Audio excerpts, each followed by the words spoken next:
اپنے مزے لینے ہیں بس. جواب دینا تو پڑے گا آپ لوگوں کو. ڈرامہ بنا کر رکھا ہے یہاں پر. راجہ صاحب سے میں نے سوال پوچھا ہے کہ آپ لوگ لائے عمل کیوں نہیں کرتے، تو انہوں نے آگے سے جواب دیا کہ ہم تو کال دے دیتے ہیں منگل والے دن 10,000 بندوں کا، آپ لوگ 10,000 بندے نہیں آتے، آپ لوگ نہیں آتے، ہم تو آ جاتے ہیں.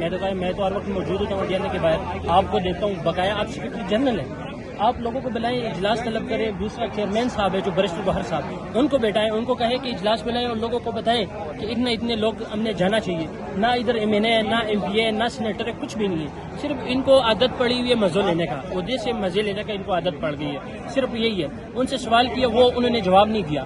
آگے سے انہوں نے وہ جواب دیے جو دینے نہیں چاہیے تھے ان کو. انہوں نے ایک طرف وہ ہمارے سے بڑے ہیں، ہمارے دل میں ان کے لیے قابل احترام ہے وہ ہمارے لیے، لیکن انہوں نے بدتمیزی سے جواب دیا.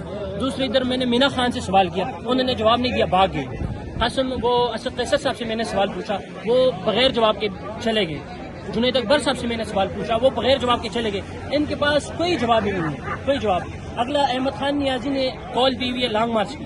ابھی ان کو کنٹرول کرنے کے لیے M P A M N A کے ذریعے پیغام بھیجایا جا رہا ہے کہ جناب عمران خان نے تو 10 سال باہر آنا نہیں ہے، اگر عمران خان نے 10 سال باہر نہیں آنا تو کیا آپ 10 گھنٹے اس ملک میں رہ سکیں گے ہم سے؟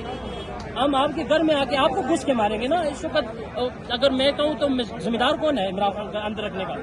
اب اگر ہم یہ سوال ان لیڈر سے پوچھے تو کہیں گے کسی کے کہنے پر ادھر آیا ہے. میں وہ ورکر ہوں جو سینہ تان کر کڑا تھا وہ ڈی چوک میں گولی کھانے کے لیے، میں وہ ہوں. میں کے پی کے سے ضلع مومن پی کے 68 سے تعلق رکھتا ہوں، اور ہمارا ایم پی اے ڈاکٹر محمد اسرار صاحب اس وقت ادھر موجود ہے، آیا ہوا ہے. ہمارا جو ایم این اے وہ نہیں آیا، بدقسمتی سے جو ہمارا ایم این اے وہ نہیں آیا، لیکن ایم پی اے جو ہے ہمارا ماشاءاللہ بہت تکڑا ہے. ان کا تعریف اس لیے میں نہیں کر رہا کہ ان کا میں چمچا بناؤں. وہ دکھائی دے رہا ہے اڈیالہ میں، وہ دکھائی دے رہا ہے ادھر ہائی کورٹ میں دکھائی دے رہا ہے. جدھر دکھائی دے رہا ہے وہ تو بولنا چاہیے، سچ تو بولنا چاہیے نا.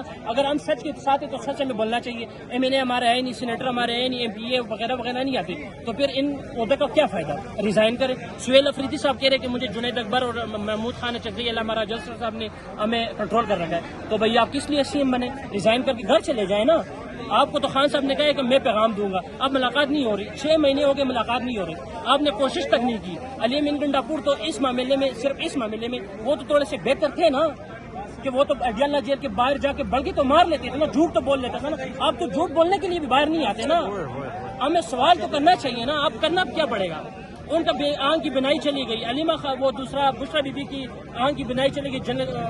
سنم جاوید کا خبر آ رہا ہے کہ ان کا بھی آنکھ خراب ہو گیا. تو ایسے کیا مسئلہ ہے کہ جو ہمارا لیڈرشپ جو اندر جیل میں ہے ان ساروں کا آنکھوں کا مسئلہ ہے؟ یہ تو پلاننگ کے تحت ہو رہا ہے نا.